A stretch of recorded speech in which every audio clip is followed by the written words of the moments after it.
Okay. Okay, here we go. So, part 5 and part 6 of Jojo's Bizarre Adventure.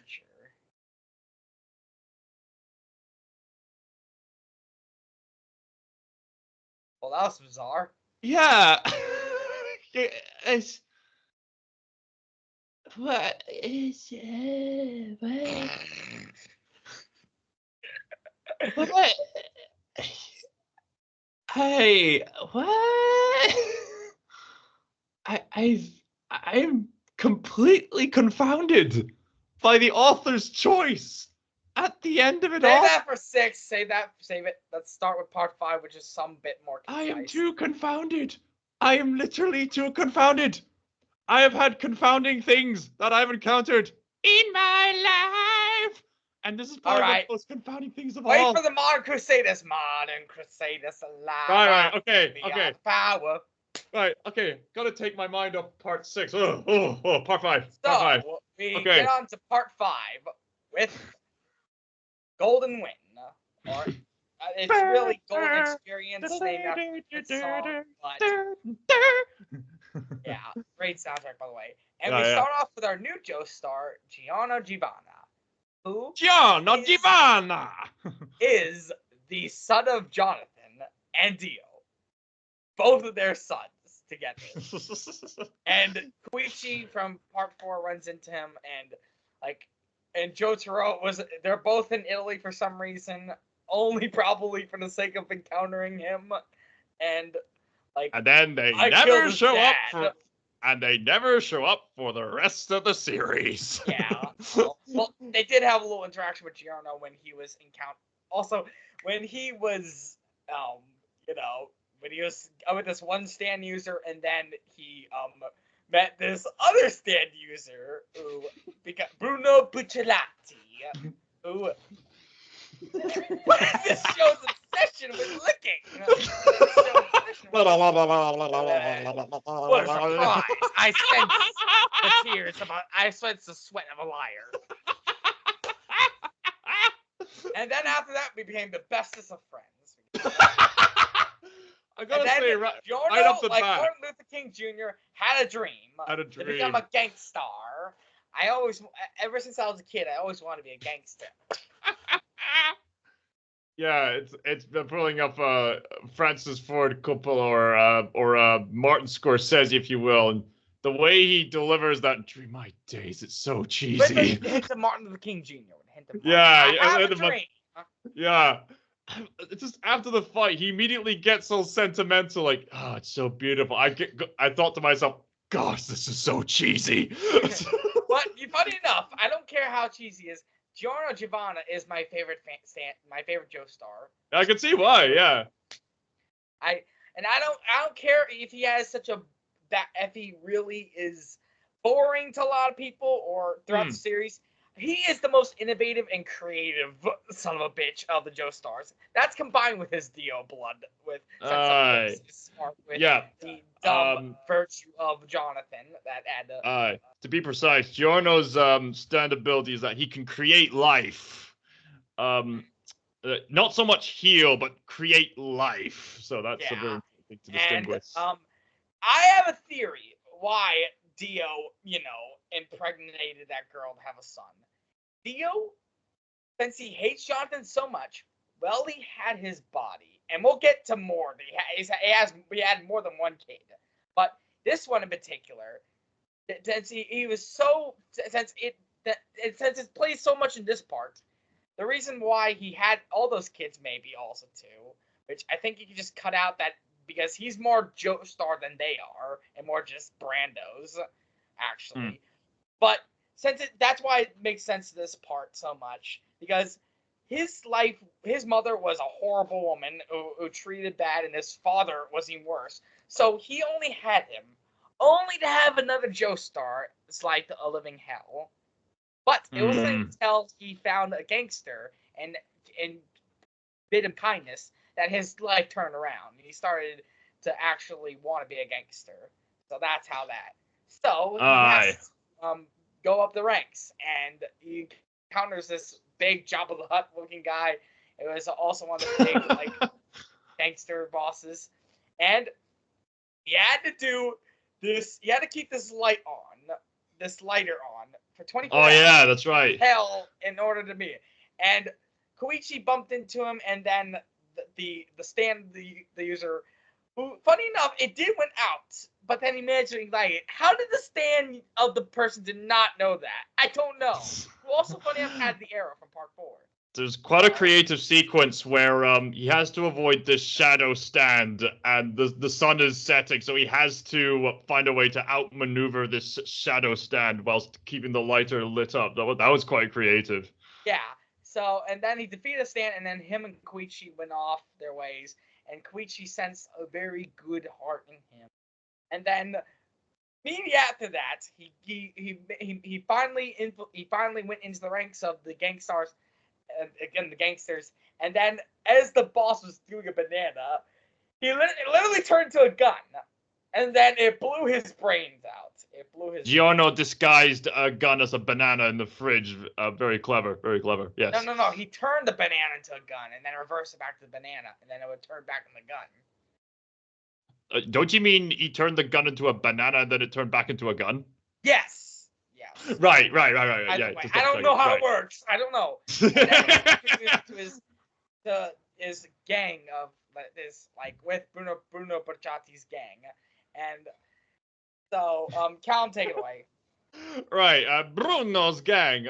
We don't talk about no. Anyway, so we're introduced to Bruno's gang, and already right off the bat, I mean, JoJo's Bizarre Adventure already had some of the most outrageous costume design you'll ever see, right back to Jonathan Joestar's a Hammond mentor, but this takes it up a notch with like one of them He's like with this little gun bullets like stands. Gun bullet. And one of them's got like an arrow hat, and then one of them Rancia, who has this little toy airplane like stand. Yeah, he's got this vest thing going on. And this also guy who looks like a drag queen, and he has this free jazz, and who can take the form of anyone and record time with it. Record time and stuff like that. And then this other one, I forgot. Even the author forgot him. The author forgot him. His stand was so OP because he could obliterate anyone in seconds that he had to get rid of him later on. This leads me to one of my many my main complaint about Part 5 is that there's a lot of inconsistencies. But there's more bizarreness with, especially their dance and like, the dance. It was like, all of them was clearly on drugs, and he's not hiding it. And then they're on their way to get the boss that died. He left over the money, and that they were on to get it. And then they got it with a bunch of counter with stand users who can't get it. And then they come across a girl who apparently is the daughter of the boss. We'll get to the boss. Oh gosh! I mean, there are so many ridiculous parts. Like, okay, so the girls. Name is Trish. The girls and guys delivering her to the boss. Right, the daughter's the boss's daughter is disguised as a common worker and just modestly dressed. But then when she gets into her regular outfit, it's literally just a bra and a towel that just lowering on her lowering on her butt. So it's very suspiciously worn. Like, I'm pretty sure there's nothing underneath and it's just a towel. Like, why would you wear that? Especially if you're a boss's daughter. Why? And there's more to this character than meets the eye in the grand scheme of things for the author. And we'll get to that later. But first, we should get to the main drive of the characters. Gang, they come across a bunch of stand users, so the assassins. And clearly, the leader of them, who's dressed like a clown, is pretty much the human version of Death from Puss in Boots' Last Wish. Oh, yeah, that's right.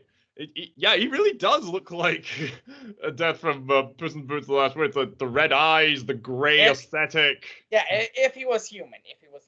if it was human or something like. I mean, fans have come up with other variations. Some imagine more broad, some imagine like a slightly different variation. And it was with this like ship with this character from Hell of a Boss. No, we don't talk about that. We don't talk about shit. I will say this about Death. I know this is off topic. I will say this. It was a pretty good version of him. He did look like Geralt from The Witcher Part 3. Witcher 3. That was a pretty good iteration of Death. But anyway, about off topic. So they're on this assassination team, and they have all these kind of people. This guy who can basically impregnate a woman and then turn into a stand and have them come to kill them. This guy with a fish hook. I actually did some research on this. And this guy who can like turn people in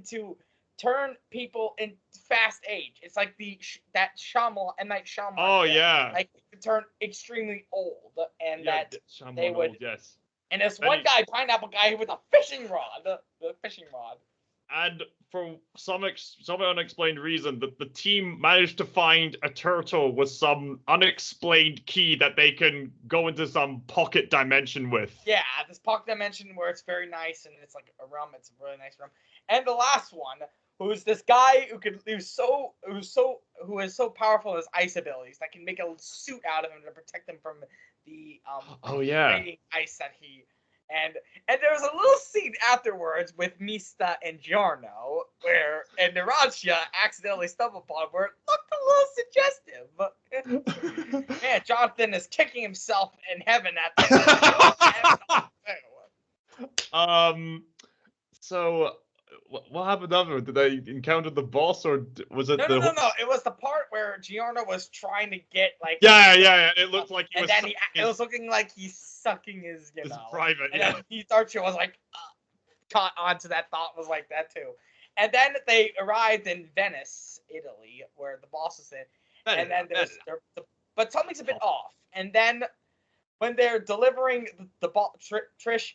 Her hand came off, and then they fought. Now they know why the boss really wants her. Basically, wants her dead to remove any trace of him from. Why does we'll get that too, but he is obviously because of course there's like some like little like stuff that will inevitably demonize him in the eyes of our heroes. Yeah. But overall, like that Giorno and Bruno convinced the guys to become traitors, and because they did like Trish, so except for this one guy who couldn't betray it, not for the sake of betraying it, not for the sake of that.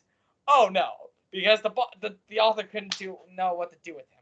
Is he so OP? It's so many inconsistencies, not only with the specific outlining of what the boss looks like, well, we'll get to that later, but also the reason why that one character left. Like, people, you could just team up and defeat this guy.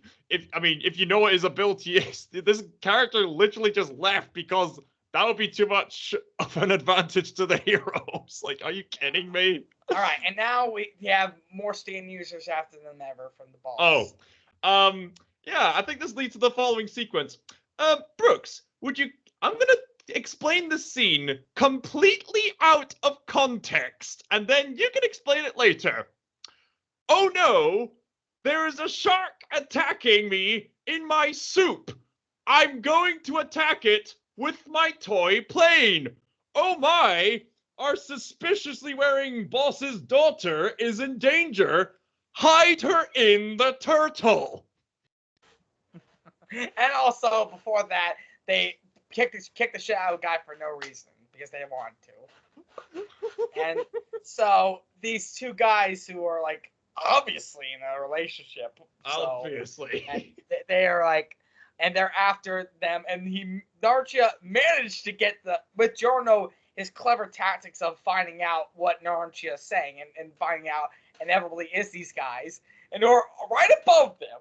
Who are right looking above them, they can easily see, all right, those guys are suspicious. Let's kick the ass out of them. And it's one of those clever scenes where it's like it's not they don't believe what the person's saying, that there's no enemies after us. No, there is, but we just don't know exactly what That's the aware. common pattern Like, throughout JoJo's Bizarre Adventure. Like, something weird happened. What's it's going really on? We need to Junito, find the it's really source of the Junito. attack. Once they find out the source, beat the snot out of it. Yeah, and It's even really they're admitting it. And combine that with the whole Jinto Ito and Doctor Who shenanigans. Yeah, that's pretty much. So they beat that guy, and then another guy who they kill, and then they get on the plane, and it turns out he has an undead stand. It's like the Flood from Halo, and this is where Trish, her role as in the author in the story, comes in, where she develops her stand. It's the first female stand, and it can make things soft. But ironically, it's hard as diamonds. And Trish, in my mind, even if she is her own character, she is prototype Jolene. She is basically the author trying to write female characters as a primary goal rather than the other ones, which were more like a one-offs with Lisa, Elena, Susie Q, and like that one girl from Stardust Crusaders. Yeah, so it's like, but now it's more of a primary role, like not as a mentor or like as an actual companion. And then upgrade to protagonist the next one. Arguably. So Trish manages to help save the day. She gains her confidence in her stand by defeating the one. And next they're on to a funny character comes in. It's what's his name? It's this pink-haired character with yellow eyes, and he is like boss, and he has this Smeagol-esque. It's basically like Pink Guy and Smeagol put together in this one very poor pubescent guy. Yeah, and so they've finally flown down to like the heroes finally flown down to where they can find out the identity of the boss, and so what is his name? I forgot it, but he fights against the guy who is Death. Who looks like Death. He has a metallic stand where he can literally put the irons in your bloodstream. That is brutal. That is brutal. That one. Yeah. Dobio, that's his name. Dobio. He's got a brutal stand. And find out that Dobio is actually the boss's second personality, just like Smeagol and Gollum. Just like Smeagol. Right. I mean, my days, that guy had a hard time fighting off this guy. Like, literally turned the iron in your body into like metal blade. Like, I mean, you thought like Magneto's ability in like X-Men 2 was scary enough, but this guy takes it all the way and just turns them into outright razors. I would love if that guy can turn it into your bloodstream, your iron bloodstream, into scythes, just to promote that death feeling, that scythe. Yeah.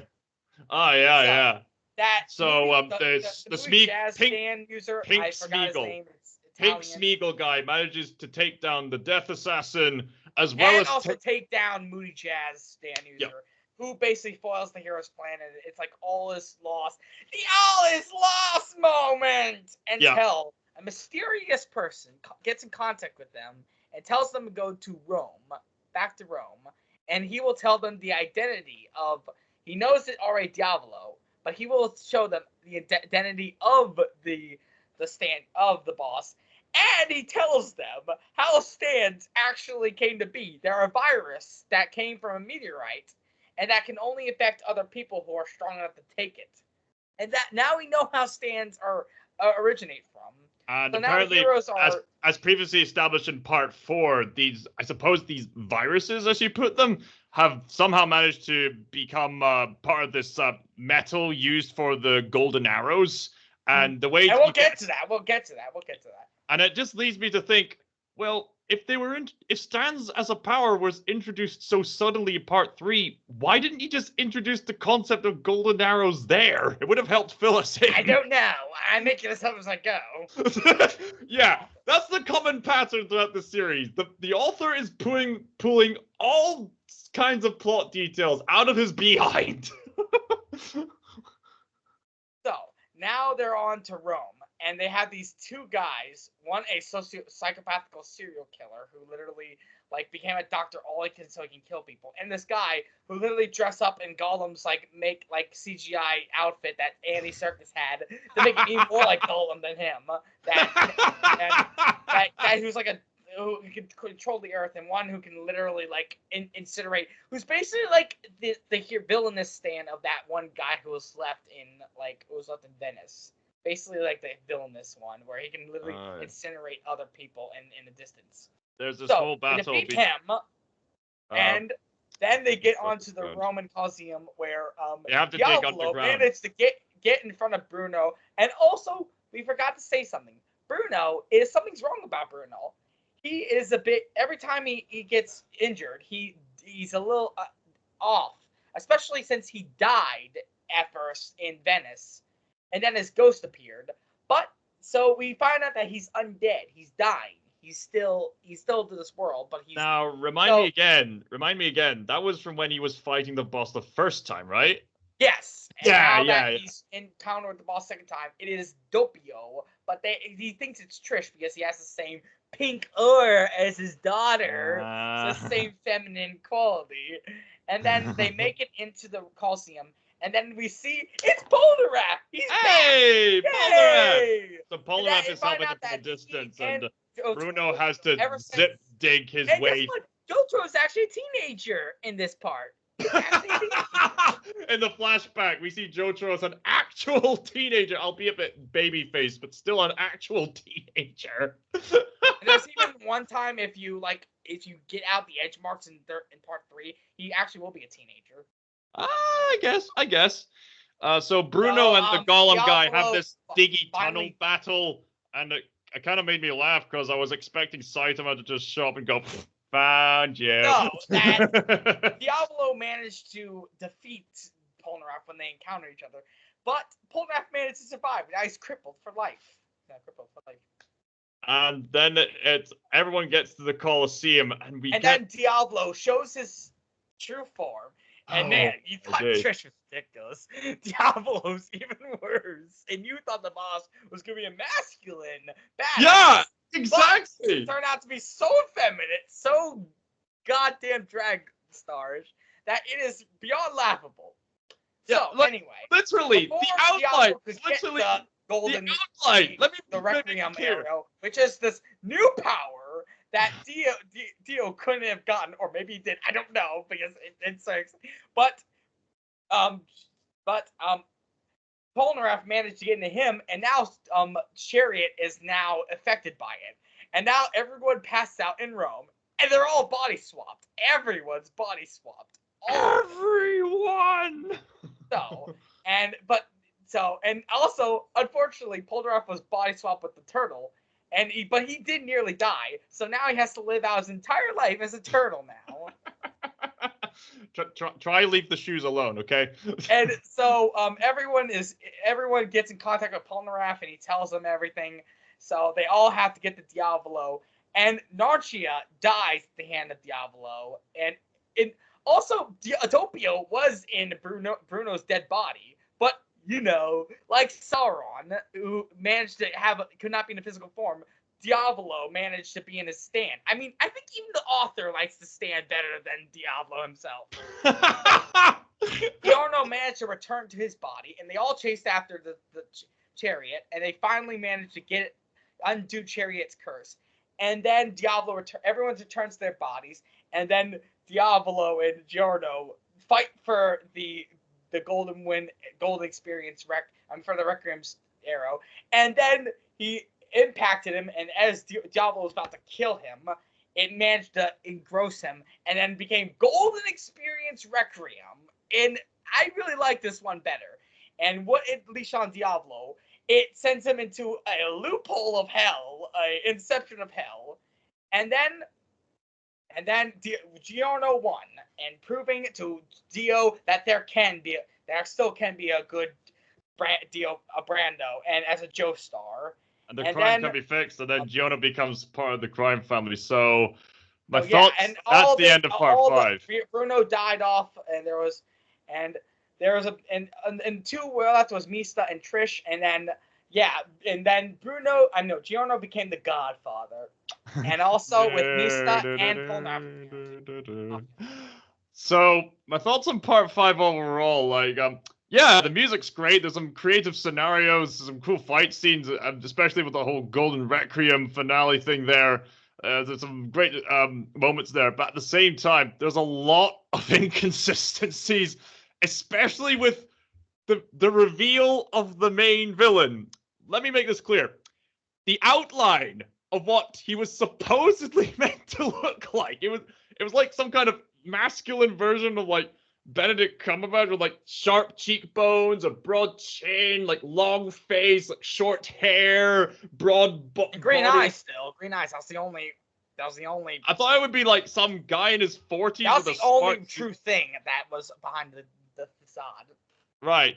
I guess he was kind of a shapeshifter, so I guess it makes sense. And I think that when we first saw Trish, it was inevitable since they're supposed to have resemblance. That pink hair. But the reveal is equally ridiculous. And with his stand. I mean, even his other format at least had an outfit, but him, he's got this fishnet top, and his torso's exposed, and he somehow's got long pink hair. Like, what? It's so ridiculous. And let's talk about the main character, Giorno. Giorno. I know he's a bit like one note in personality compared to the other Joe stars who are a bit more flamboyant and bombastic and like a bit more macho. And especially with his design, he's a lot more slimmer. But I really like that he's more calculating. He's more like quick. He's more innovative. He's more like creative and more like a quick to action. And that's still a personality trait. I don't care what you say. So he's definitely different from the other Joe stars, especially since he's Dio's son too. So he inherited that intellect from that other father, but also the loving heart from the other father. You got to consider, in one scene, the Bruno's team doesn't take too well to Giorno, so they try to put P in his tea, but he has a very clever way of getting around it. Turn his tooth into a jellyfish. I would have thought, oh, he's going to turn the P into clear water, but he went for more. Was it the jellyfish absorbed it, or was the jellyfish null? Yeah, the jellyfish absorbed it. I would have thought he would just turn the pea into water, but no, he actually just turned his tooth into a jellyfish. I thought, oh wow, that's quite clever. See, can you see why I like that? And it's a nice change up from Josuke's like brash and smart, street smart tricking, and Jotaro's brash and like really like emotionally intelligent, and also Joseph's other street smart yet really flamboyant, and Jonathan's no nonsense heroic heart, like altruistic heart. Speaking of which, there's definitely a few characters, specifically Jotaro, that one kid from part 4, and Polnareff, who make a return, yet only one of them plays a major part. That's Koichi. Koichi, right. I mean, to be fair, they did make it clear that Polnareff and Jotaro were splitting up and searching like half of the globe each, but still, they established that Jotaro was in Italy. Like, would he not have heard even the slightest rumor of some strange events that would catch his attention? Like, he never makes an appearance for the rest of that part. It could go around for part 4 and part 5, like, because they're both strange events. Yeah. Like Yoshika Kira, and then the boss, the mafia boss, Diablo. Right. It just seems a bit odd, like, the kind of Hobson's gun rule. If you see the gun, it's got to be used. So it seems kind of odd. If it was just going to be a cameo, I think that could have been a bit more clear, or at least at the very least established that he was going to leave the area or something. So, is that everything for Golden Wind? I suppose if there's anything else, I would say, I think alongside part 3, this part, Golden Wind, part 5, has also caused a lot of memes, and mainly with regards to Giorno's theme song. There's this, I think the most popular meme I've seen is one based around Team Fortress 2, where giant engineers dance to his theme song and cause an earthquake. So I would say about Golden Wind, I do love the ending. It's very satisfying. I know, and we'll get to the part how I feel about part 6. The whole over Giorno, his journey, I guess it is still inferior to part 4, and it's a bit, it's not at least as big stakes as part 3, or is a little like fun as part 2, not as fun as part 2, but it does have one thing that is still going for it, is a bit more exploration in detail into the fine tunes of the world. And I will say the main character for me, in a very, very detailed, like meticulous way, definitely carries it even despite its flaws for me. Right. I guess that makes sense. All right, now on to part 6. All right then. Baffled by Stone Ocean. On to part 6 now. Part 6. There's a lot of crazy stuff that happens here, but we'll get to it when we get to it. So if you thought part 5 was a divorce from part 4, part 3, part 2, and part 1, this is the ultimate divorce. The ultimate divorce. Particularly part 2. Why particularly part 2? Well, I mean, part 1 is still part 1 of I meant part 1 of part 6. That is, part 1 of part 6. It's still in keeping with the tradition of Jojo's Bizarre Adventure, but we'll get to that. All right, let's get this started. Yeah. So, one thing is definitely different from everything else, but been progressively ever since Jonathan's death. The more effeminate. Now, as it comes solidified with Jolene Cujo. And yes, they do make the reference to the Dolly Parton song in regards to the name of Jolene. So, yeah, Jolene is basically in a Shawshank Redemption scenario where order fuck me. Yeah, basically, Jolene is the daughter of Jotaro Kujo. Jotaro is divorced from his wife because apparently the Kujos are terrible with romance as established in this Remember, part. Jotaro has lack of emotional intelligence, if none at all. Like, right. So how the hell would he have a wife, let alone a daughter? The same reason the author allows anything to happen in this show. Alright, so Jolene, at first, before the crime happened, she was more like a background character, you know, one of those girls who Jotaro, when he was back in his day, would say, "Shut up, bitch!" One of those, like, chatty girl, until Romeo and her accidentally killed a guy and had to cover it up, and then she took the fall for it. And Romeo backstabbed her. And one thing that Jotaro, even though basically has gotten a bad rap with her and her old man after many times her going out of town and her growing resentment towards the father and also the elven man. Yep, clearly there's an elf, the guy who's clearly from Lord of the Rings, who maybe even Rings of Power. I don't know. So she's grown resentment toward her father, but the one time her father has actually intervened, he sent her a pennant of a sand arrow, which is funny enough since I guess in part 3 it is established that the only reason Jotaro got his stand hereditarily was because of Dio, and afterwards he died. So after Jolene was born, she didn't inherit the stand. I think that would make sense, especially in Jotaro's characteristic, that he wouldn't want it to happen to his daughter or anyone. So that makes sense why she had to get that pennant. But lucky for him, she was worthy of a stand. And apparently that pennant also went around the prison, so other people got that pennant, got stands. And she got a new boost of confidence and named it Stone Ocean. And with her first act of it, she was facing off against this lady who dressed her up in this rodent outfit, and she had to who could shrink down her. It was like this borderline schizophrenic. She has this thing of shrinking people down and putting them into the husks of all these different creatures like pigeons and rats, which is disgusting. She got her ass kicked, and then Hermes got, who also is, I call her Lady Morgan Freeman, who they were both on their way to Green Dolphin Jail, but she inherited her stand also, and she'll come into play. But before we get to that, Jojo is back, and he's finally come in person. But before then, a kid in a baseball uniform showed up, and he is, we'll get to him. And he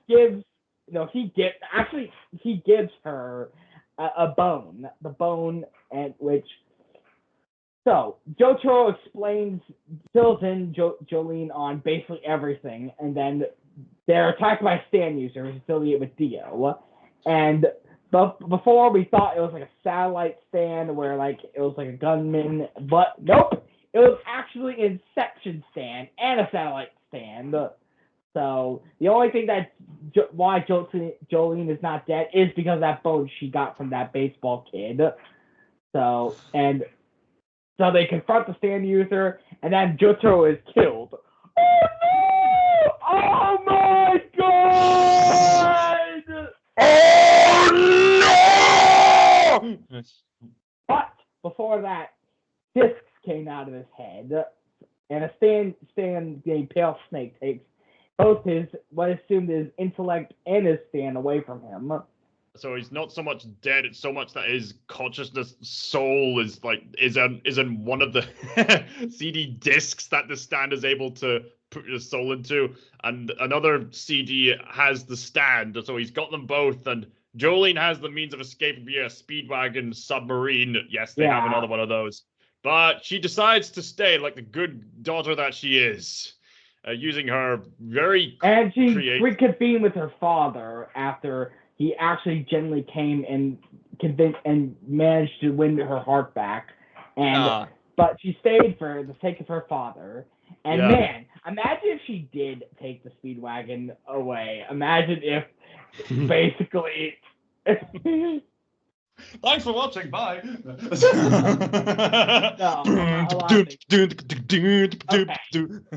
So now Hermes has her stand, and she also gets. And we they didn't both even mention Jolene's stand, but basically Jolene. Stone Ocean, who is different from her father's stand, Star Platinum, but both are close range stands, except. Hers is also close range and long range with the string. Yeah, she can turn her body into all these different strings to wherever she wants them to go, but it has a limit depending on how much her body can turn into string. It's kind of like the Nintendo Switch arms game, but your entire body can become like little ropes. Pretty cool ability. And Hermes has like this kiss ability where she can have these stickers where it can duplicate things, and then they have the trajectory of where they came from. Get busy duplicating or get busy dying. No, get busy standing or get busy dying. Get busy dying. Except the difference is she's Hispanic, not even black. So I can't even say she's Lady Morgan Freeman. Oh, Cleopatra beard that she's got going on. Even though Cleopatra was Greek. So they get stand generic until they reconvene together before they were separate, and now they came across a swarm of plankton who has an intellect of their own, and has a stand ability, and given by Pale Snake, but since they're neutral to Pale Snake's scheme, that it was more of a passive aggressive tactic, but so the swarm plankton basically, once they managed to, Jolene compassionately took care onto them, and then they became their new friend, and then they reanimated one of the dead girl's body, and then took the dead girl's intellect and made it their own. Yeah. And they're named FF. And if you, for the rest of the series, if you saw this girl, you could just take away the plankton thing and nothing would change. Nothing would have lost. Yeah, even when she dies, like she's portrayed as like the ghost of the girl, even though theoretically she'd actually And that be. swarm of plankton looks like a stand in itself. It's so baffling. Like it's a swarm of plankton, not a girl. The girl's dead. Oh, think about Plankton's army now inside of a girl. Yeah! Oh gosh, they will find the recipe for the Krabby Patty. You'll see. Especially they're rednecks, so redneck plankton's trying to find the Krabby Patty.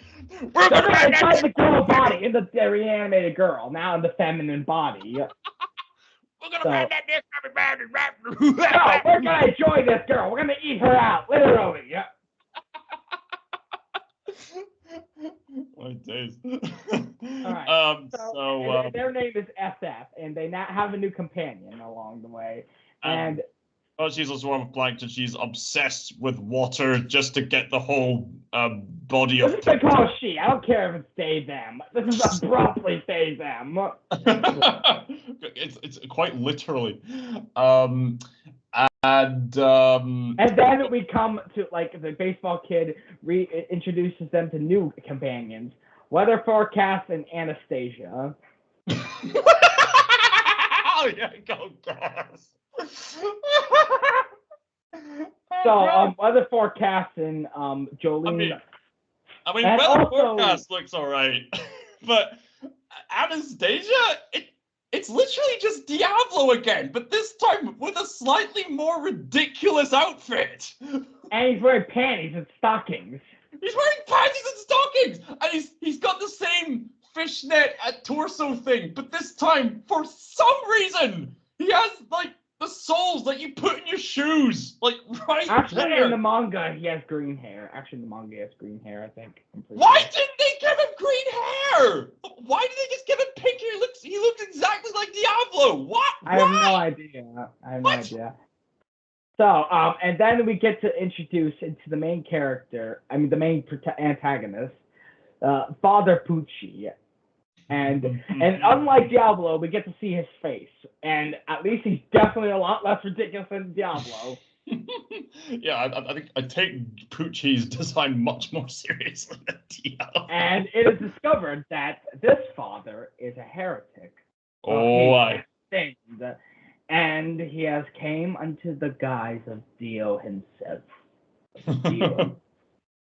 Yeah, he's had encounters with Dio the Vampire himself. They've had some sleepover parties of just reading books, and then Dio's like so confident in his faith in his party. He's like, "Come on, use your stand on me. Go on, do it." And through that, he actually. No, wait, save for that. We got it. Right. I'm getting ahead of myself. So, yeah. They get both Jolene and Weatherford Cass encountered Pucci, but they don't know who it is. It's similar like Diablo, except difference is we know who he looks like. They don't. Right. So they get encounter, and before Pale Snake can kill her, and boy, it was like, oh no, Jolene is dead! Oh my god! Oh no! But before he could kill her, Weather Forecast summoned a bunch of frogs, a hurricane of frogs, a storm, a hurricane of frogs, a poisonous frogs from the Amazon, and Jolene managed to steal the stand of the Star Platinum from Pale Snake, Pucci, and then managed to send it from, and also, I forgot, Speedwagon managed to send a carrier, I forgot the name of it, but it was, I thought it was a stand, but it's actually a bird, and managed to steal it back to Speedwagon so they can restore Jotaro's body back. Brooks, is that the kind of bird that can carry a coconut? What do you mean? African swallow, European swallow? I don't know that. I didn't know swallows. We're king. That's what we're learning so much about these things. So Jolene's gotten one half of her father back into him, but now we gotta get the other half. So, Yeah, I want a fun fact. I remember after we saw the episode where weather forecast used the frogs raining down, and I actually said to you, "Yeah, that happened in real life." You thought you're joking. yeah, You're you're joking. joking. You're joking. And I said, "Nope, I'm not joking." And you kept insisting, "No, you're joking." No, it's happened. Like there's records of it. It must have been like a hurricane or something, and then they all just came pouring down. God, yeah, I'd hate to be outside during that. Oh gosh, quite. All right. So they have a new encounter with a stand user. It was kind of like that other stand user in part 4 where they like that one that chained guilt to other people and then extorted them. But this one was way more severe with the hearts and livers outside of them, and then they had to gamble it. All right. And then afterwards, they stumble upon this new stand who is literally like the ability of the Ring of Power from the One Ring from Lord of the Rings, where it makes people weak. It makes them and even like Pale Snake, Poochie, and Dio themselves contemplate on what is the weakest stand, and something that a stand that could drive people so crazy that they're willing to beat the shit out of each other just to experience the whole strength of them. And that stand managed to get, and also may I track back that Hermes before like Jolene was sent into solitary confinement, which she was when the weak stand was confined. Before then, Hermes was dead because she was going after the guy who killed her mother or her adopted sister. I think it was a sister adopted or something. Sister. Yeah. And the guy literally became, he has his ability to undead, basically, like bring back to life like the animals, like dead animals and the ghosts. And he literally brought back zombies, which is great that we haven't seen zombies since it's been such a while since we've seen zombies. All the way from part 1. I know. Or part 2 part even, rather. Part 2, so. Part 2, yeah. Oh no, part 3 technically with that one. Oh yeah, right. With the witch Yaba and that. Oh yeah, that's right. Yeah, the one where someone was licking a toilet. Yeah. Man, we had a fun time during the series.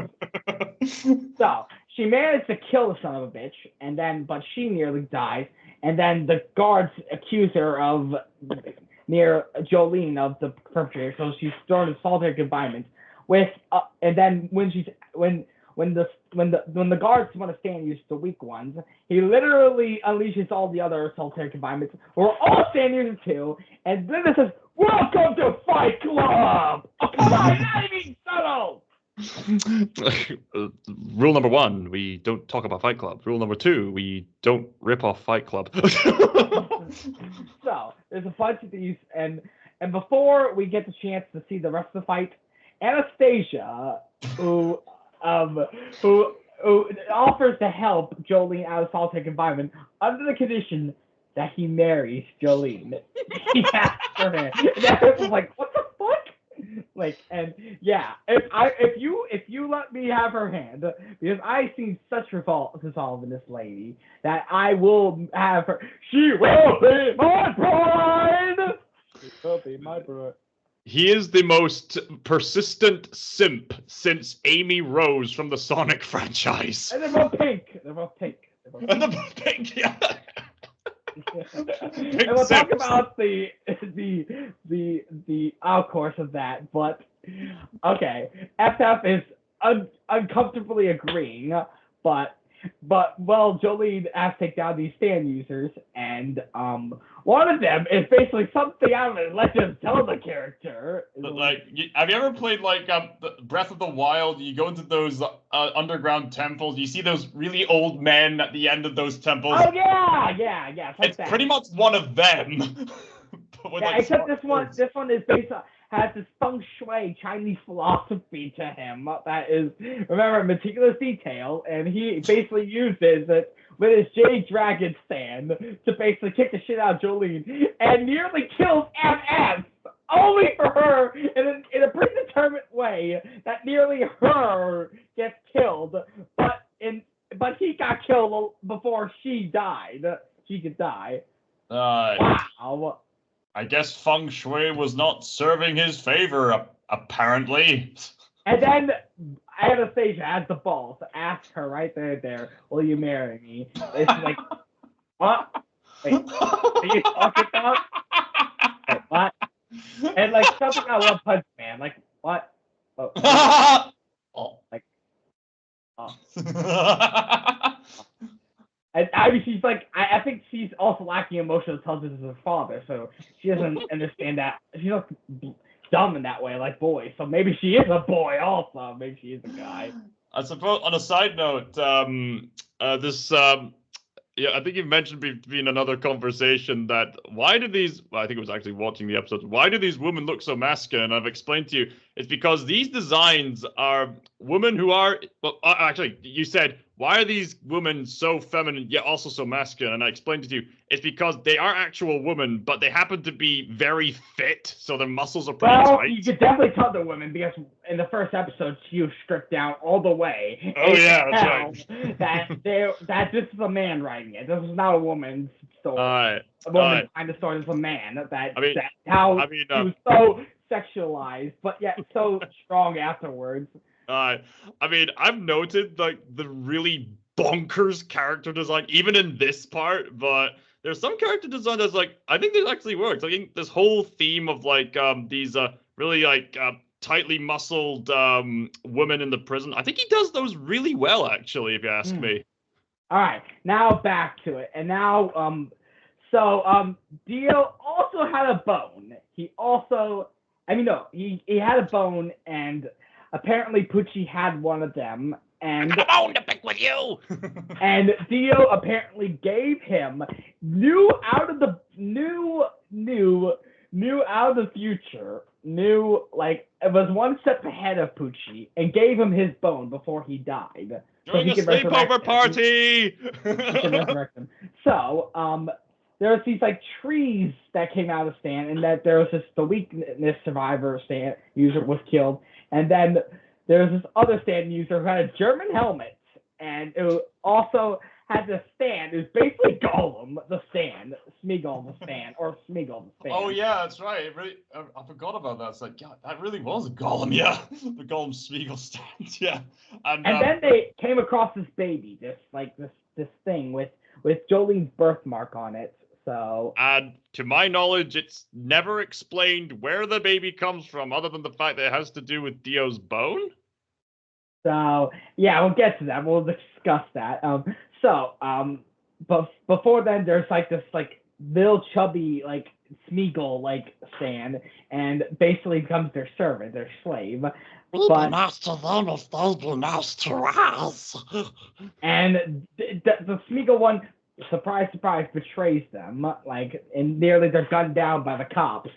So they managed to get away with it, and they managed to kill the Stand. So they're in the marshlands, and and FF stumbles across Pucci, and she stumbles across this pale snake Pucci, and they have a fight to the death, and FF was killed, but that wasn't. It was nearly killed, and then her swarm of plankton had formed with her body, and now they're both one. So, and then she messaged it all the way to them that Pucci is Pale Snake, the father Pucci, the priest. And then weather forecast and her show up, but somehow Pale Snake was disguised as weather forecast. And then Pucci and Jolene managed to fight each other, and everyone else is down. And then Jolene is kicked down, and then the Pucci is literally consumed by the baby. And by the baby, right? Yikes! And she's forced into conundrum. Jolene, when she's back, she's forced into conundrum: save Anastasia or save her father's intellect or save FF. And but it was managed that his father's intellect was saved, and FF died for them. She died for our sins. A swarm of plankton. And then it went into heaven. And also, let's discuss about the motive of why the priest does what he does. He was convinced by Dio that if he could resurrect him, or if he would resurrect him with him, then they could go to heaven. I mean, not in a spiritual way, but literally go to heaven. Full Star Trek 5 level. The search for God. Yeah. I just say, what makes you obligated to go there, given your reputation, sir? Oh, we'll get to him about how how much of a heretic he is and why. Yeah, I mean, also, how does Dio know this? What did he? I don't know. When you're a vampire, you have to know these things, and also especially, I literally say that he literally is like King Arthur, and he's just Bedimir. It's like, how do you know that, Kevin? You're a vampire. You Notice like you're a vampire.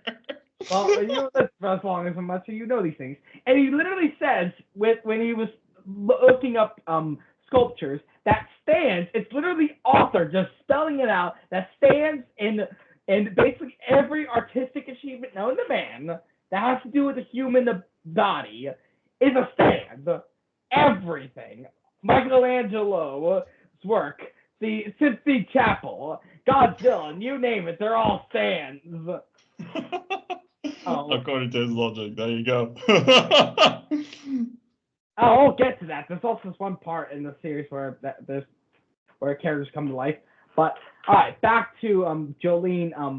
And so the baby was consumed by Poochie. Consumed the baby, consumes him. But then Poochie, actually, it is his hair. That's not his scarf. It is his hair. But he came back, and he wasn't consumed by the baby. The baby went into him. So.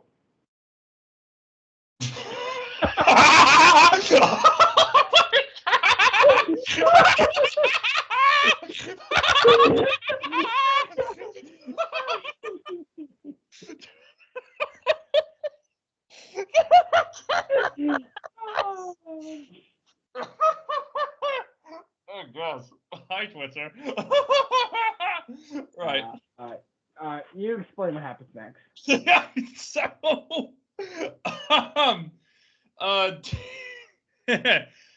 Poochie hears about the news and literally goes full on Nicolas Cage with a hallelujah celebration. Hallelujah! Hallelujah! Hallelujah!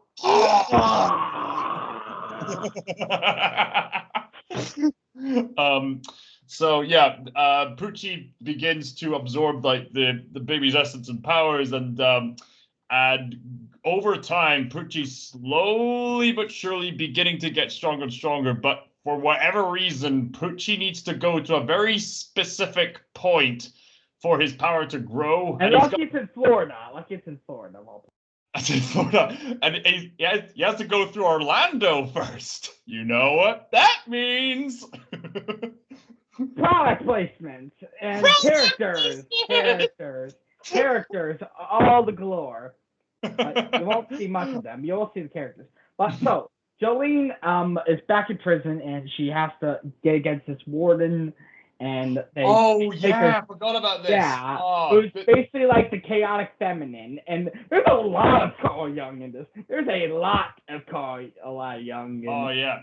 I think this stand user gave Jolene the trippiest and the hardest time of all of them. She pulls off a full Memento, like Christopher Nolan's Memento, on Jolene, where she has short-term. She's given the curse of short-term memory. And she has to remember, okay, what on earth is going on, and how do I overcome this? Yeah, and she managed to overcome it, and like the guards were like, "What the hell is going on?" Because they basically saw the entire stand battle because she's the warden, and but with her, Jolene managed to break out with the warden, and also with Hermes, and even the little baseball kid, and they all broke out. Cue Shawshank Redemption scene. I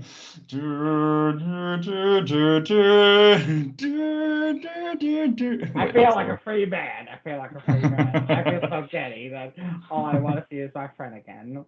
In Orlando, we're going to Disney World together. We're gonna go to Disneyland. No, it's Disney World. This is Orlando, so Disney World. Disney World. Go to Disney World. Yeah, they literally get Disney characters out. Okay, but first, before we do, so Jolene and Hermes and even that little baseball kid are all out. Oh, that's Imperial. His name's Imperial. But afterwards, Anastasia and Weather Forecast broke out easily. Like, oh, they broke out. I get why Jolene and Hermes broke out, but it's like they broke out. Yeah, we could have broke out anytime. What? You didn't tell us. That would have been convenient and helpful. So they have to stop Poochie. So they try to track him down, and also they gotta find a way to get. This is where we get into the part two. Part two gets nuts. Man, John would wish he could be this bonkers. Or Junito wish he could have had all this stuff.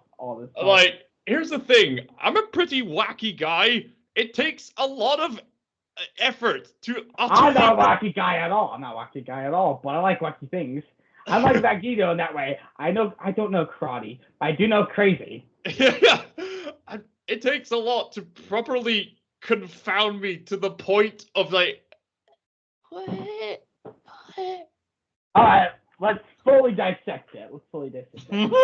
Here we go. Anastasia and Weather Forecast bump off the stand user who literally turns all the fictional characters in the world to life. Remember that video saying that stands are also that of the person? Well, all the characters you can name of Batman, Pinocchio, the Seven Dwarves, and Snow White. The three photograph, in a way, the big bad wolf, Vincent Van Gogh, in a Vincent Van Gogh style. Like, Weather Forecast nearly died because of Vincent Van Gogh. Was shot, but because he nearly killed himself. But the first bullet didn't kill. The second bullet was his last. Until Anastasia managed to save him. And man, Anastasia was like every person who loves the Fae realm's worst nightmare, that they literally become a part of the Fae realm. They become a part of the fantasy who loves fiction. Brooks, can we just pause and just soak in the fact that you literally just said Vincent Van Gogh nearly killed Weather Forecast, who was saved by Anastasia? I'm just imagining a weather forecast by the princess from the Russian princess. Oh man. These things are so weird. I mean, pretty wacky concept, but except for actually weather forecast, because later we'll learn his true name. How did they stop the stand again? Oh yeah, the way they stopped the stand is twice as bonkers. It's so for some reason Weather Forecast is like in the brink of dying. Like 2 shots, he's gotta be dead. Yet for some reason, out of the blue, he has this idea. Oh hey, I'll just draw this hero of my own who's somehow going to fix everything, and then. And then it's in the Sandys who was on the plane died, or like he failed, like what? And speaking of the stand users, Jolene. Okay, actually, all these stand users are like Giorno, that they all were drug addicts. And funny enough, Poochie, when he first left prison, he managed to come to this hospital and came across these drug addicts, and all stars fucking aligning. They were all sons of Dio. They were all, like Giorno, children of Dio. Right. Except with Giorno, he was more Joestar. They were more Brandos. Right. I guess that makes sense. Maybe. No, it's up.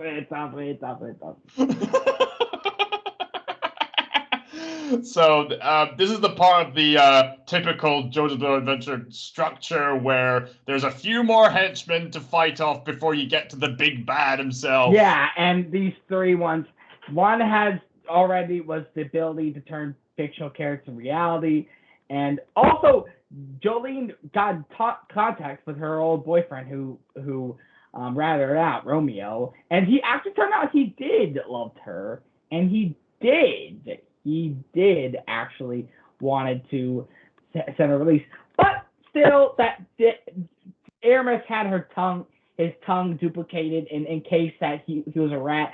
But just out of fun of it, they decided to duplicate it back. And my God, that whiplash from the tongue would be excruciatingly painful. Youch. And then they have the keys, which for some reason, despite looking like car keys, it somehow gains access to the helicopter, which they use. I mean, I'm no expert on helicopter keys. And then they come across the next game user, who's also Sadio, who loves Apollo so much.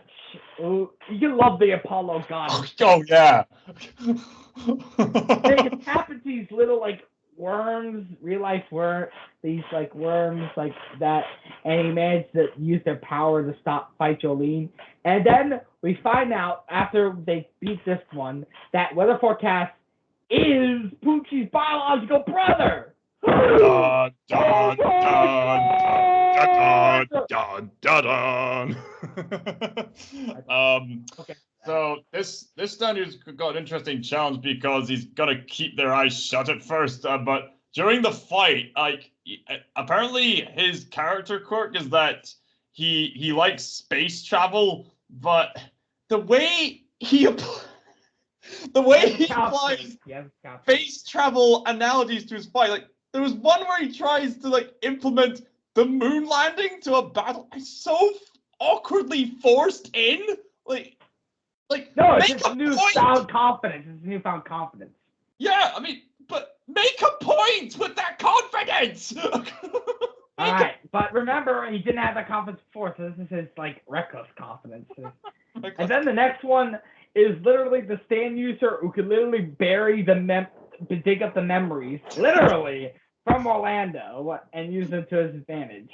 Literally. I distinctly remember both of us, of course, the way it works is that they don't tell you how the power works. You got to figure it out on your own.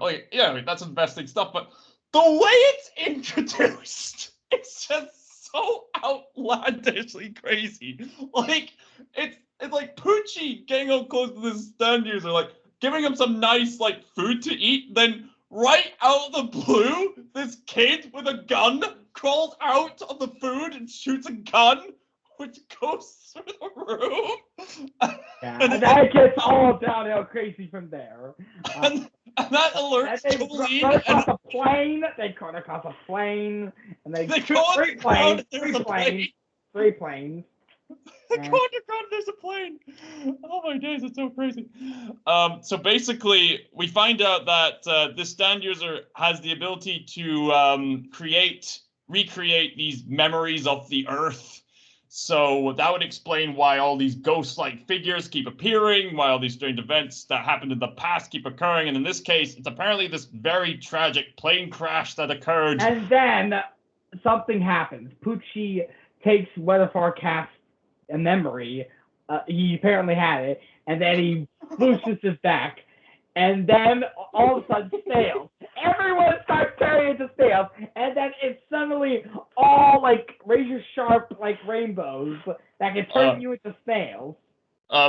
Before that, there's a few funny things that happen with the plane sequence. The stand user gets punctured by a pen. He should be dead, but he just kind of walks it off. And you noted that Poochie has this look come on, man, walk it off. And even he was oh, I got something on my neck. Why is it so difficult for anyone to die from being slit by the throat in this series? That is where you breathe. Okay, it's now getting even more less taken seriously, and then it'll get even more. And then in the same plane sequence, Jolene and Hermes managed to find out, okay, these two people survived thanks to the baseball kid doing his quick research. Okay. Imperium. Right, and there's something I need to point out regarding to how they come up with the solution. So, of course, they have to go to the seats where the survivors were as the plane crashed. Okay, that makes sense. But the way the conflict happens, I just remember watching. It's like, okay, just sit on their laps, and then eventually, like, no, we must push them out of the way, and then the bad guy pushes like the passengers out of the way, and then puts and then children.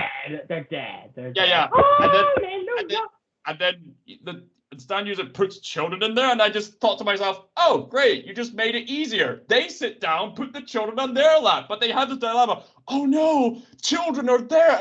And I just kept looking. It's like, put them on your lap, you morons. And then the plane blows up. And they have a fairly, albeit fairly clever, but still fairly elaborate way of escaping the fate. Like, but still, just sit on the laps. It's not gonna do any harm. Yeah. And let's get back to the weather forecast one. And admittedly, when we get to weather forecast, it nearly makes sense. It's nearly down to earth and serious. It is nearly. So you take it away, since you should talk about Pucci and weather forecast. Yeah. So as they managed to deal with the plane guy, for whatever reason, weather forecast manages to get his memory disk, literal memory disk. And he's like a different person now. Yeah. How did he get his memories back again? Remember, Pucci literally let it go. He let it go, and then everything went all hell broke loose when. Oh, right. That's right. So weather forecast managed to get his memories back, but oh man, something very drastic is happening. Like, not only does he have full access to his powers of weather forecast, which involves rainbows that can cut you up and turn you into snails, which causes havoc for absolutely everyone. But we also get an entire episode dedicated to a flashback between weather forecast and Pucci. It was a little bit disorganized in how it was told, but me and Brooks eventually put the pieces together, and it's like, okay, it's making sense. So apparently, and it started with this woman who her son was on the brink of death, and she had to replace it with her brother, and it was switched at birth. They had to replace it with her brother. They had to. So that brother, I don't really understand it. I don't still. Yeah. Somewhat. So basically, somehow brothers got swapped somehow. And so Pucci ended up in this wealthy family, became a priest, this wealthy white family, and with this sister who comes across a younger weather forecast whose name was Wes, like Wes Anderson, and then Pucci. He came across Dio within a church. If I am the devil, why, if the God truly loved Lucifer, would he not allow him in his church? Would he not allow him, or would he kick him out himself? It never occurs to Pucci that he's a vampire. Like, I'm allergic to the sunlight. I have to remain indoors. You understand? I mean, to be fair, he might have never come across a vampire before, but still. Yeah, he didn't. All right. So weather forecast is going about, but then something actually very serious happens after that. Yeah, Pucci's biological mother came to him, and he found out that weather forecast is his biological brother. And then, bam, would you know it, that weather forecast was in love with Pucci's sister, which he thought was a pure heresy against his own, that incest would come to him. A guy who he didn't know would commit incest with his sister, what he thought was his sister in his eye. So he had the KKK basically beat the shit out of weather forecast and his sister, and weather forecast died, and that it caused his sister so much grief that she killed herself. Well, weather forecast didn't actually die, so it's a I know, he died first. He had a very low pulse, and apparently that also happened when he was a baby. Apparently. No. I thought he was undead. That meant he was undead, because even when Pucci afterwards ran to his sister and was like, "No, curse you, God!" and then Dio came to be his god. That's when he set out to be and that's when Dio, the arrow came literally into him. Dio planned this out from the start. Planned all this out from the start. Oh, right. Arrow into Poochie, and which gave him Pale Snake. And then Weather Forecast knew of his lover's death, so he thought to kill himself in the favor of his lover. But he couldn't kill himself because he's undead. He's basically undead. That's why his mother gave, at least that makes sense, why his mother gave away, because he did die at first, but then he was alive. He's undead. He was undead from birth. Right. Bizzare. All right. I mean, this is all fairly interesting, but the one thing I can't take seriously about the flashback is Weather Forecast, once again, teenage character looks like an adult. Not again. And also the girl. Also. I think this kind of, I guess Dio just is all familiar to him because he one time did kiss a girl and prevented them from Oh, gosh, It was I, Dio, and that is how you would have a. You would not have. I would have a son of your lover, Jonah, for my own, also. And wow. That would have been more. But now he's done it out of completely. It had nothing to do with the Joestars, but it's all too familiar to him. Right. So this tragedy that Dio caused, apparently. And so far, Poochie has been like a Saruman to Dio Sauron. That makes sense. And I guess the black mascot, whoever made that, was Morgoth, I guess. So the brothers, Weather Forecast and Poochie have a standoff. Maybe Cars is Morgoth. Yeah, maybe. But Poochie ends the fight rather quickly by using his stand power to take out the memories of Weather Forecast, and then got Weather Forecast into the prison, which is why Weather Forecast was acting the way he is. But now that he's got all his memories back, he's going for a vengeance, and it's going to be a big, bloody, brutal fight. But there is some kind of love between Jolene. But for one split second, you've been introduced as character. You completely forgot that Jolene was the main character. What's the main character? You thought Weather Forecast was a guy you just got introduced compared to Jolene. Was the main character. Because you had so much emotional investment into him in one episode. Yeah, about Jolene not being the main character, but we'll get to that. Weather Forecast and Poochie had a brother versus brother fight to the death. And then, with Anastasia. And then finally, Poochie killed his brother and finally killed him. But he's dead. He's dead for good. So it's only probably Poochie, his own brother, can kill him. And Jolene and Hermes and that other villain they were encountering, and the kid still struggling with the snail transformation, barely made it on time in the car, and Jolene has snail boobs, has those like snail boobs. Yeah, that's a thing. And they have their woes me, our companion is dead moment that's become very a tradition throughout. And I actually got emotionally invested this time. Because that's how. The episode was between the lovers was actually so emotionally, because that's where the series actually made sense. For a split second, that made me emotionally invested. Right. How would that compare to the other moments of, oh no, we've lost a companion? Because they're all fake outs, and this time fake outs, right.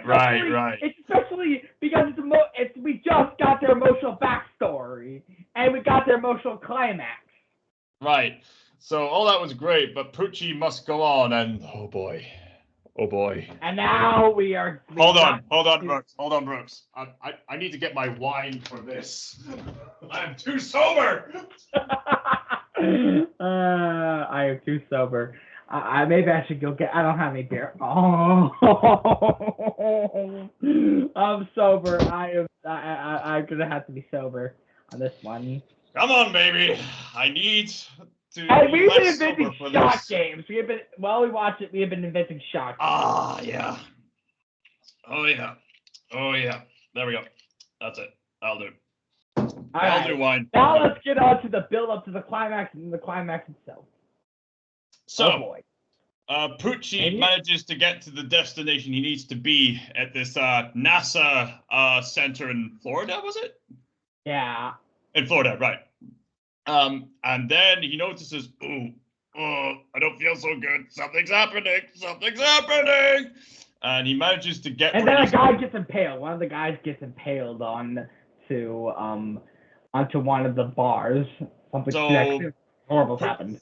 So you got a pretty good build up to a final encounter here with, well, I guess this is the final encounter, where Poochie is basically growing so strong, he gets this power which really screws gravity up in this gravity field in Florida, which basically turns gravity in the area of Florida from this and to this. Yeah, it basically turns into one big mountain. That's one big mountain. Yeah, so what was previously the floor is now one big wall, and everything is falling down, and it gets pretty intense. And then Poochie, like the baby that is now looks like a grown adult, but it's with Pale Snake again, and now it is this combination of both.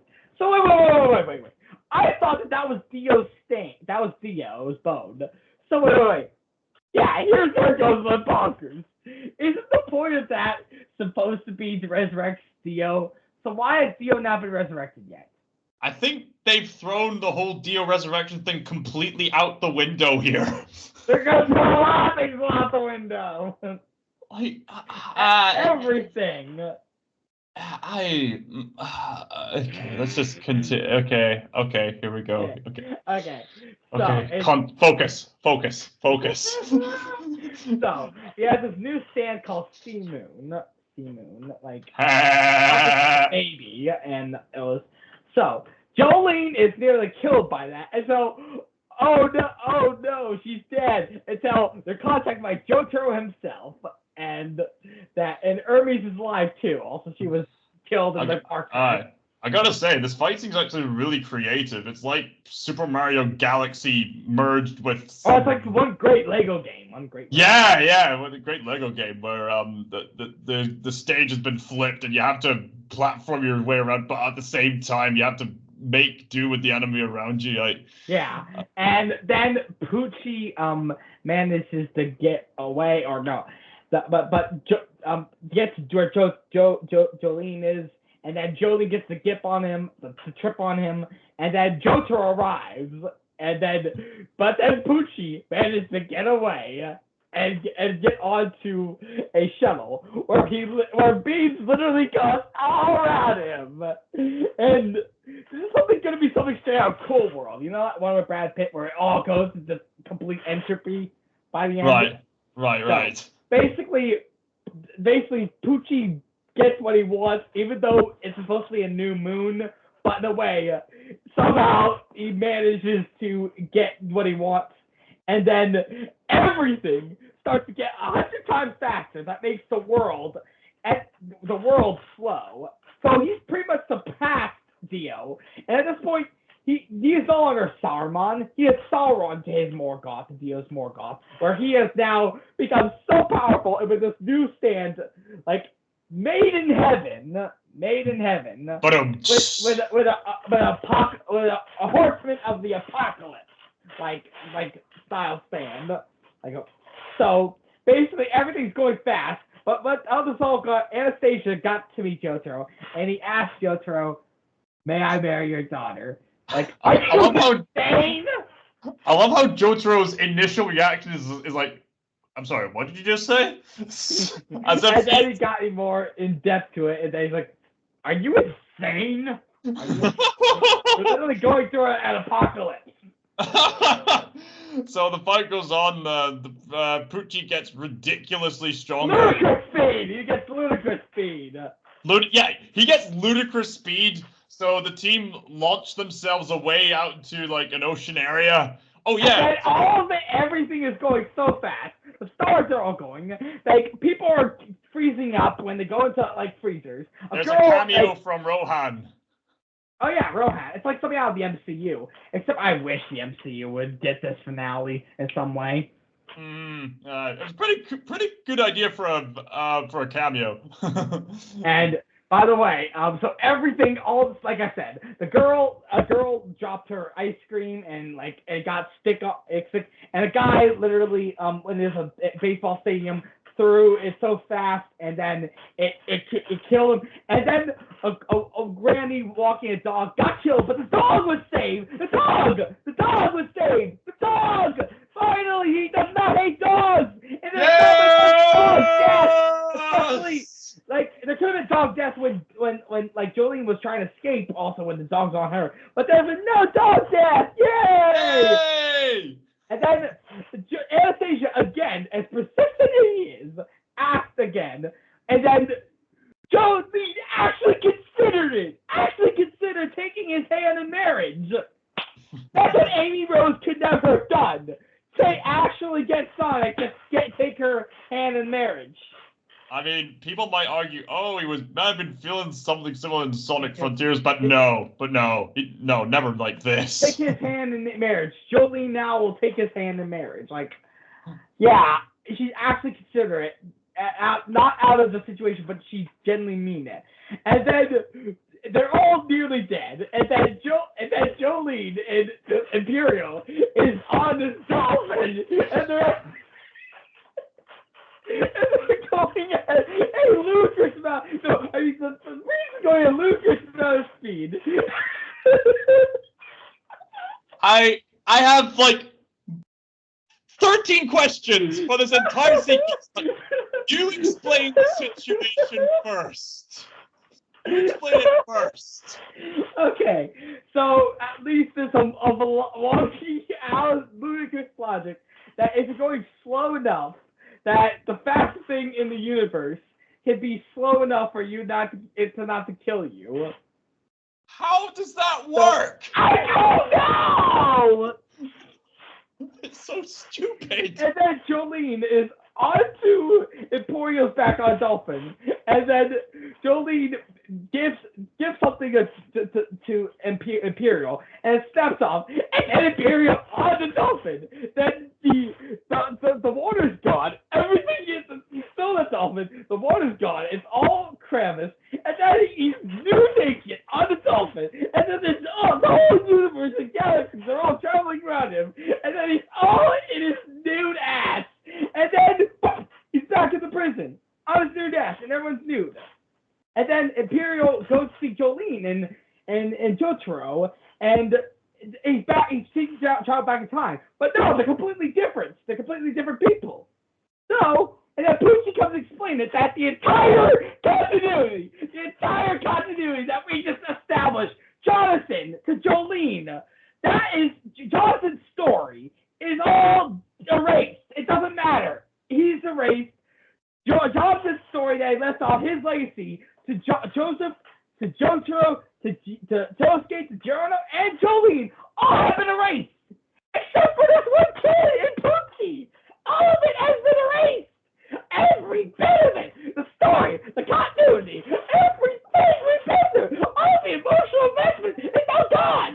All of it is now in a vacuum. It is ripped to pieces. It is amazing. It's off the swing. It's kicks the bucket. It's doubles up the ball. Quiet finger. Next. And then X. Continuity. Oh, I have to place it then. That's pretty much what the office said. Oh, we have to place it then. Just replace it then.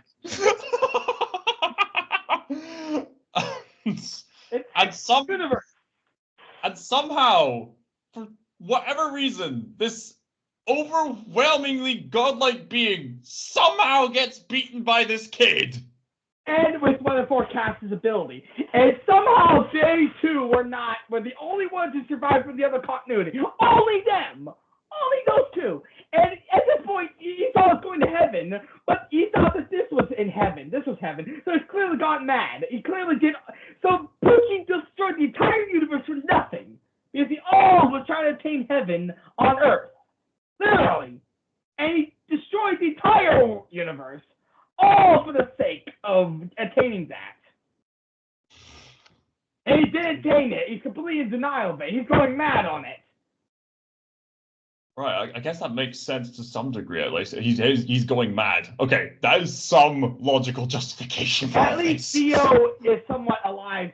His power is somewhat into the why all this is happening.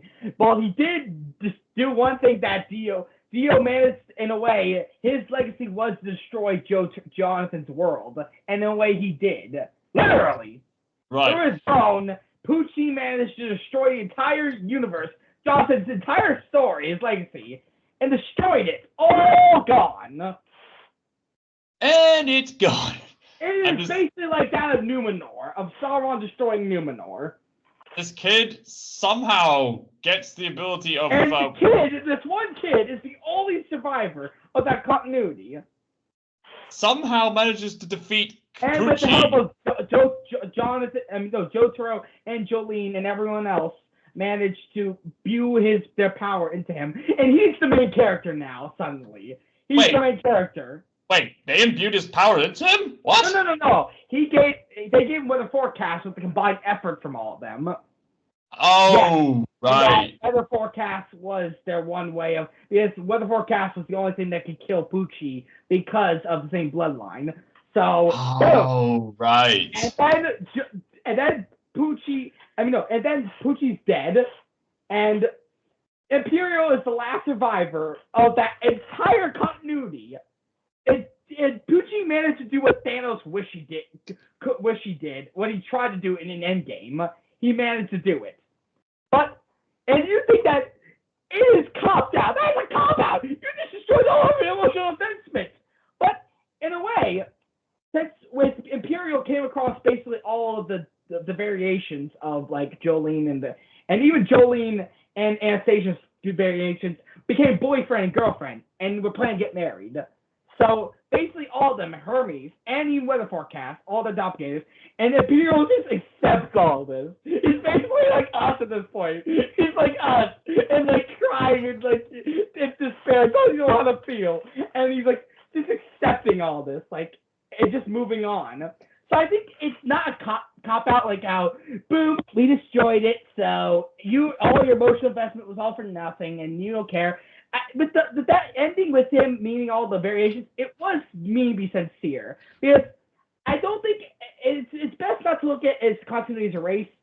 It's the best way to look at this as the finale to the entirety of the Joestar story of that continuity. It's like the author wanted to have his cake and eat it too. He wanted to end the story on a finale and then start over, but he didn't exactly want the story to end. So he decided to multiverse it and have a variation second chance and have at least Imperial, who's not even a Joestar, to kill the evil bastard and end Dio's reign and the constant feud. It wasn't even a Joestar who did it. It was a random kid. It was like a good version of like a splat of Rey, like who wasn't a Joestar. Was a Skywalker more than Rey. So there was sincerity that it ended this as a finale. And I told even Callum that I knew that the continuity would be destroyed and that they would be moving on. But I never imagined it would end up anything like this because I didn't see it until now. Now I know exactly how it was executed. I heard about it, but now I've seen it. And now the entire JoJo's Adventure series, even like they're playing Distant Dreamer, and then they played Roundabout just to prove that it is the finale, and then they played like it is a finale, all like from day one with Joestar Mansion with Jonathan and his dog, and then 2 with Caesar and Joseph. And then with the Stardust Crusaders, and then with Moriel, and then with the Mon Crusaders, the Passion Gang, and then it's round up with the Stardust Inmates, with Stone Ocean.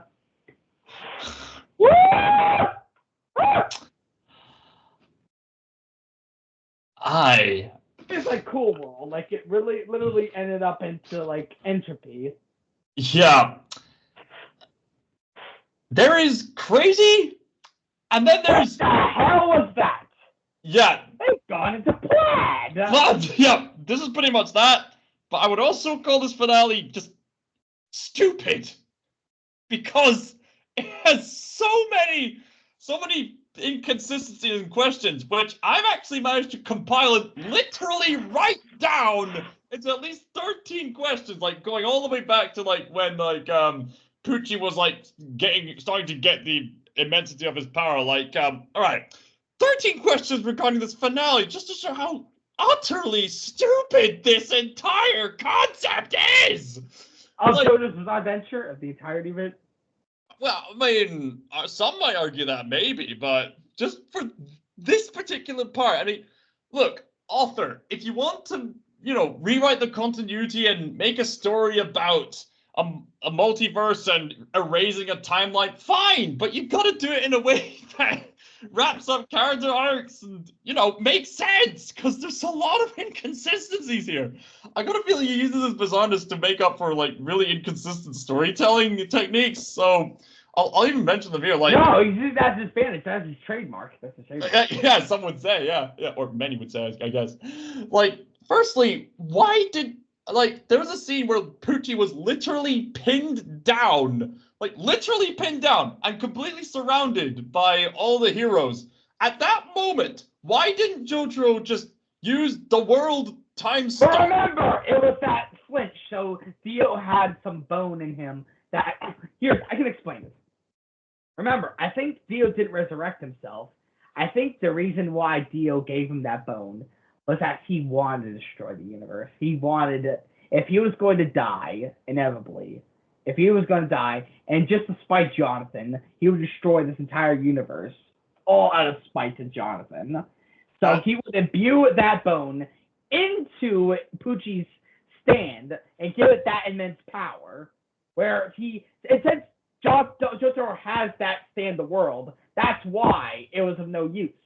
No, I'm not talking about the scene where Jojo tried to throw the spear at him and he dodged. I'm talking about the scene where Poochie couldn't move for a moment. At that moment, why couldn't Jojo just say, the world, and then time stop? Then he grabs Herbie's spear and then just plummet the spear right in his head and just end it all. Like, this is like plays into one of the tropes that really irks me. Like, the trope where they have the opportunity to finish somebody off. Like, this goes for like heroes and villains throughout various pieces of media. Like, even in like James Bond, they have every opportunity to finish them off, and yet they don't, because of like dramatic monologuing. And then my next question, and you've covered this. How can a super fast Poochie not keep up with a regular speed dolphin? Don't worry, the logic is already dead at this point. The logic basically died with the universe. The logic is dead. I mean, that explains all the questions. Yeah. Also, how is the weather forecast stand still around? Logic died with Jonathan. Logic died with Jonathan. Like, I know they managed to get the weather forecast stand in a CD, but still, don't stands die with their users? Isn't that kind of a cop-out if the user's dead yet the stand is still on the disc? Okay, imagine if he didn't have weather forecast. That kid would be screwed. He would be screwed. Like, speaking of which, another question, how does the kid learn how to use weather forecast? And how does he manage to use weather forecast to beat a god? Did they establish that stands have a different built for other people? Like, they literally established that early in this flipping So part. I think this kid couldn't take weather forecast. Like, how does he learn to use weather forecast? And how does he use that to beat a godlike being? How does this kid remember? Why doesn't he use weather forecast in the first place? Imagine Poochie with the mask, Stone of Asia, the arrow, more arrows, and the golden requiem arrow, and that all combined. Oh my days! Like, and speaking of Poochie, I mean, I guess you could break it down to just Poochie going insane with power, but at the same time, there's a very poor foreshadowing that was put into this. I mean, they made it pretty clear throughout the vast majority of his motivations that he's trying to resurrect Dio. Like, that was he's trying to get to heaven. He's trying to achieve heaven. Yeah, and then it was like, achieve heaven. it wasn't until like the last few moments that it was indicated, no, he's gonna rewrite the whole thing. Like, and then once he does, like, what does he achieve? Like, what was he trying to achieve? Like, what does he do now? What did Poochie practically accomplish? I think we haven't even mentioned like all the stuff from part 6. I think we give up on that. We usually do that with all the parts. We mention all the things we like. I think we can't even do that at this point. Yeah, like, also, he calls his new stand Made in Heaven, yet his masculine stand looks nothing like a maid. Was the maiden in reference to the horse? Is the horse a she? I think it's just Made in Heaven. Made in Heaven, like that. He was just looking for a pun name. Yeah, also, very much. Was his plan to, like, rewrite the universe until he found a timeline where Dio was still alive? Was that his goal? Maybe. I have no fucking clue. If that's so, why wasn't that explained? And why are you saying that? No, I achieved heaven. This is heaven. What? No, it isn't. It's just another universe. Yeah, it's just another universe. Like, what have you achieved? Like, how do you even know this is going to work? Remember, he's mad with power. He's in denial. He's right. For pride. He's stricken for pride. Right. Which leads to my last question that I've written down. How does Poochie, let alone Dio, know about this so-called heaven power in the first place? Yeah, there's no heaven power. That's it. It's really the whole point that is to rewrite the universe. The only close they got to heaven was one split second with all that whole point where everything was all the animals and all of the cosmos. That was heaven. And then they left. And that's it. And he erased the entire universe in order to see it. How would they even get a hint or any trace of knowledge that it would do that? This entire finale makes no sense!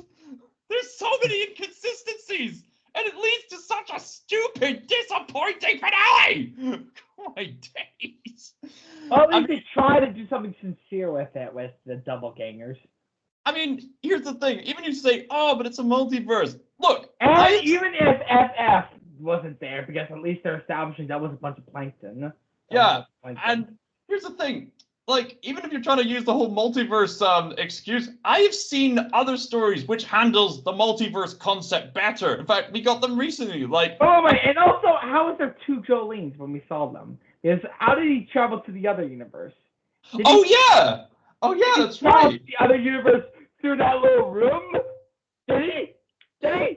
Right! Also, could FF be at least there? Because it's established there a multiverse that there's different, that FF could be a human. Like, there's other chances that, like, given cause and effect, that it wasn't born a plankton and born a human. I can imagine diehard fans saying, oh, but don't you get it, Colonel? The characters are living happily ever after. No, they're not. They're completely different characters. It's a new timeline. They're completely different. Yeah, I know he's trying to put sincere in it, but dude, you just destroyed the entire emotional investment that we had on the entire legacy of the series. Yeah. All those characters that you're trying to get emotionally invested with, as far as we know, they're dead. These new characters. They're erased. They never existed. They don't exist anymore. Oh. They're dead. Oh, but they've got married. No, they're completely different characters by default of it being a different timeline, different universe. Steel Ball Run's coming, so we have a new Jojo. Yeah, I've heard there's like 2 other parts that come after this. Like, there's a part 7 and a part 8. I've seen like there's part 9. They make that quite clear in some of their video game merchandising. All these characters who play us in all these different parts. I think that we can now say I think we've already gotten our emotions out with how we feel about the park. I think this time we should give our entire sense. I think we should say, "Yep, I'm sorry, Jojo, sorry that you're in here. No more. Yeah. No more. No more." And well, you for should now, at least. pardon me, because I was a little bit emotionally swayed to be more forgiving. But you know what? I think I lost it thanks to you. You just destroyed, and you pretty much a bit wasted our time a bit. I wasted our time emotionally investing in these characters. I mean, you gave them hell of time to the bizarreness. You gave them hell of time. But that you managed to destroy all of that and then suddenly wrap up a finale, we can't take the sincereness. So let's give our final verdict on the entire series. Aye, let's. My days. So I suppose maybe I should make a bit of my own like ranking on the, or maybe I should just do it just now, where I rank the different parts from like best to worst. But hey, look, I'll review like give my quick thoughts on each and every adapted part as we go along, because as of this point, part 7 and 8 have yet to be adapted. There's rumors as to whether or not it's going to be adapted or not, but for the time being, we have these 6 parts of the whole stories adapted. I can't even feel ripped off. I don't even know why I don't feel ripped off. I just feel more confounded. I just feel more confounded. Right. I just feel more like whiplash, like Flash. like, yeah. We spent 7 months on this. 7 months of watching. We spent 7 months. My days. It was like the One Ring, and we managed. It's gone. It's done. It's done. It's over, Sam. Okay, quick thoughts on each of the different parts. So, part 1, I could tell this author was a flawed storyteller right from the get-go, because with part 1, the character writing and pacing was way too rushed. You didn't have enough time to get to know these characters that well.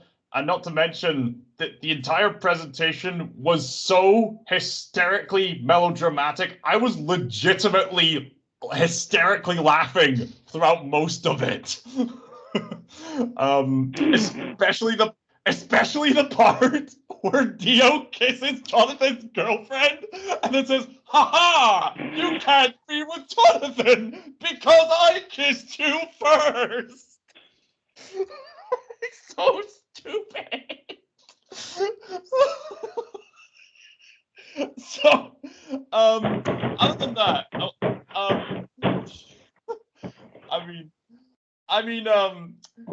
but to be fair, I will give credit where credit is due. It is out of all the parts in JoJo's Bizarre Adventure, I'd say part 1 does. I mean, it's the first part, so of course it benefits from being the introductory one.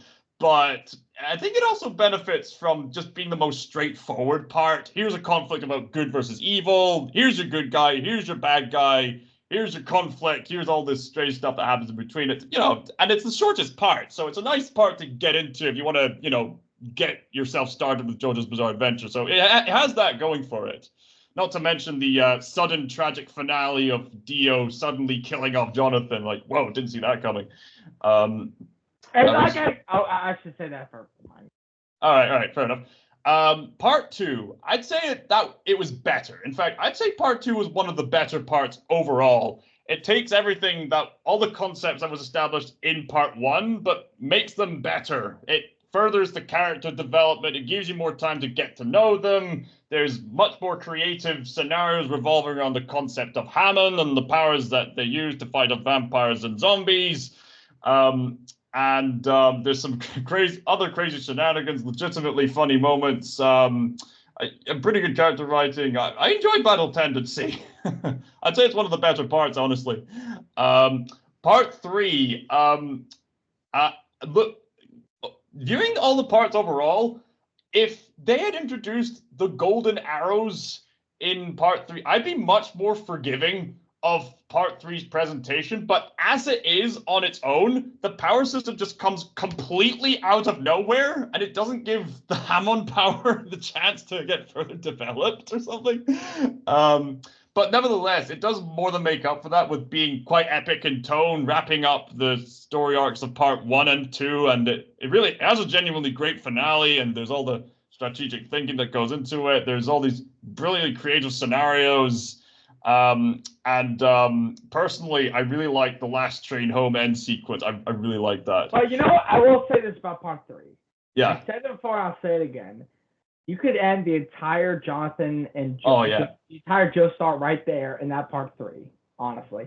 You could get rid of all those parts in your mind and see that as a multiverse or another universe in that mind and just end it right there.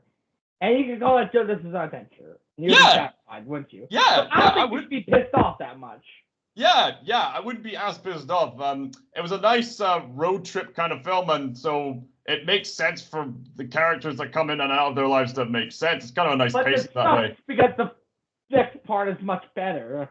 Yeah.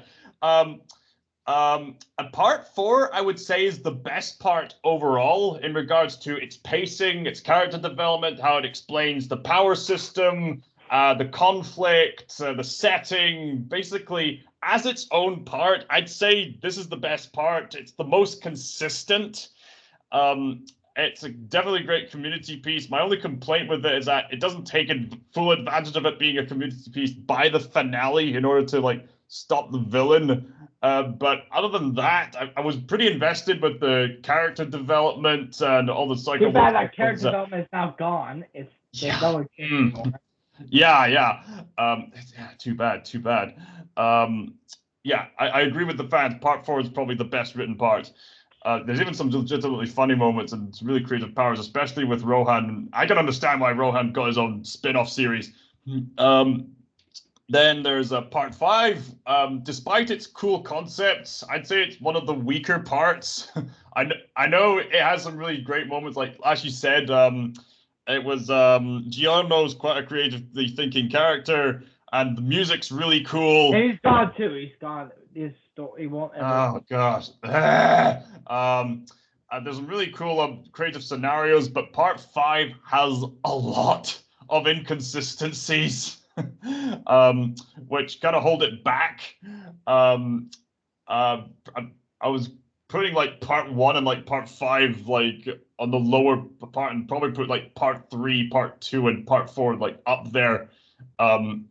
And then there's part 6. I was actually really invested in like Stone Ocean. Like I was actually considering like making it like up there with the other parts. Like the whole prison sequence was pretty interesting, but then it all went downhill after the prison. It all went downhill. I mean, it was all bonkers enough as it is, but that finale, like, that was something about Cool World. That was something about Cool World. Yeah. I made a video in the past called 5 Stories That I Love and Hate, and one of them is Death Note, and Death Note also has a similar kind of premise, to make a long story short, where it implies that all that character investment was for nothing. You know, I'm finally feeling it. I'm finally feeling that J.R.R. Tolkien sentiment, that the spell isn't broken. You now are aware of you're now aware of the spell. You're now the spell. Yeah. Sorry, secondary belief gone. Sorry. I mean, I was getting pretty invested in part 6, but then the finale happened, and all that was pretty well, not entirely for nothing, but pretty much for nothing. And one of the tropes I hate is the it was all for nothing kind of trope, because logically speaking, if all that investment was for nothing, then what was the point in even writing it in the first place? Like, what? Okay, now I'm just boiling up angry. I'm Yeah. I'm pretty ticked off as well. I mean, you gotta. It's fascinating how a series this bizarre can get you invested, get you to care somehow. I mean, I would be much more forgiving of part 6 if this entire season this entire show even was taken to a comedic edge. That way, I thought, well, at least the only thing you can take from it is that it's a drug trip. A drug trip. It's a drug trip. Really creative drug trip. Like, it's a drug trip. It's a drug trip. That's the only positive I can take out of it anymore. Yeah, quite. Time to sober up. Hangover party. Okay, so I guess how would I rank? Like I said, that you could easily end this with part 3 and then close. How would I rank the parts? Okay, part 4 would be number 1. Let's see. I'm trying to visualize it. Okay, second place, part 2. Third place, part 3.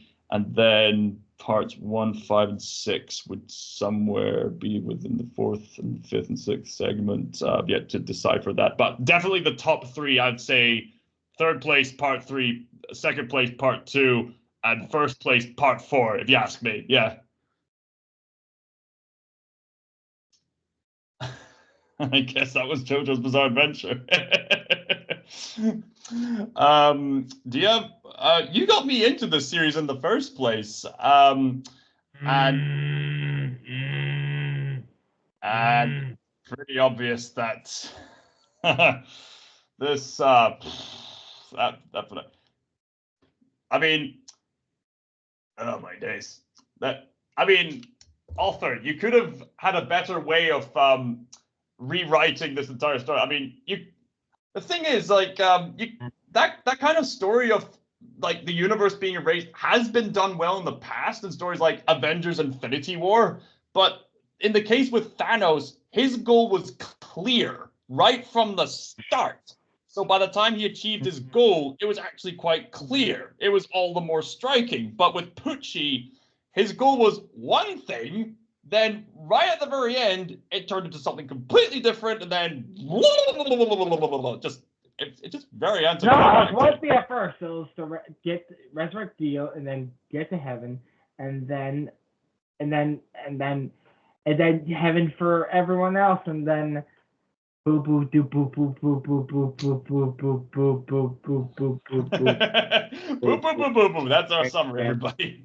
I think if we could sum this up, Jojo's Adventure is a brain dead fantasy. Brain dead. Yeah, pretty brain dead fantasy. How do we finish this off? I mean, I guess there's rumors about part 7 to look forward to. And I think we had enough for today. No, let's talk about Jojo's Adventure. It's a place. Right.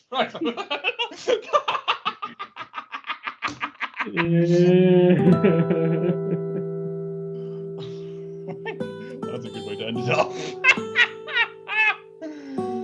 All right. Oh man. And I think that's a good place to stop.